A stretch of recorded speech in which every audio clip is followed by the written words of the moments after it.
حضرت شیخ سعدی رحمۃ اللہ علیہ بیان کرتے ہیں کہ سلطان قزل ارسلان ایک مضبوط قلعہ میں رہتا تھا جسے کوئی دلیر سے دلیر فوج بھی فتح کرنے کی ہمت نہ رکھتی تھی۔ اس قلعہ کی بلندی کوہ الوند سے برابری کا دعویٰ کرتی تھی اور یہ قلعہ مضبوطی کے علاوہ اپنی تعمیر میں بھی نہایت دل فریب اور خوش منظر تھا۔ اس قلعہ کی روئی زمین پر کوئی مثل نہ تھی۔ یہ قلعہ ارد گرد کے مناظر کے اعتبار سے ایسا معلوم ہوتا تھا جیسے سبز طباق میں کوئی انڈا رکھا ہوا ہو۔ ایک مرتبہ ایک درویش سیاحت کرتا ہوا اس قلعے کی جانب آ نکلا۔ اس درویش کو سلطان قزل ارسلان سے ملاقات کا شرف حاصل ہوا۔ سلطان قزل ارسلان نے اس درویش سے سوال کیا کہ تم نے دنیا دیکھی ہے اور گھاٹ گھاٹ کا پانی پیا ہے، کیا تم نے روئی زمین پر اس طرح کا مضبوط اور خوشنما قلعہ کہیں دیکھا ہے؟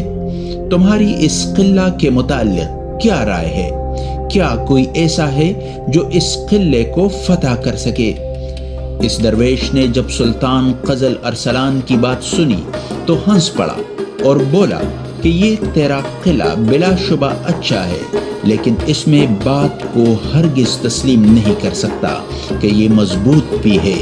کیا تو جانتا نہیں کہ تجھ سے پہلے جو لوگ اس میں رہتے تھے یہ قلعہ موت سے ان کی حفاظت نہیں کر سکا، اس طرح یہ قلعہ تیری بھی موت سے حفاظت نہیں کر سکے گا اور تیرے بعد یقیناً اس میں اور لوگ آباد ہوں گے۔ پھر اس درویش نے سلطان قزل ارسلان کو مخاطب کرتے ہوئے کہا کہ اے سلطان، تو اپنے باپ کے دور حکومت کو یاد کر اور اس بات کو دل سے باہر نکال پھینک کہ تو ہمیشہ اس قلعہ میں رہنے والا ہے۔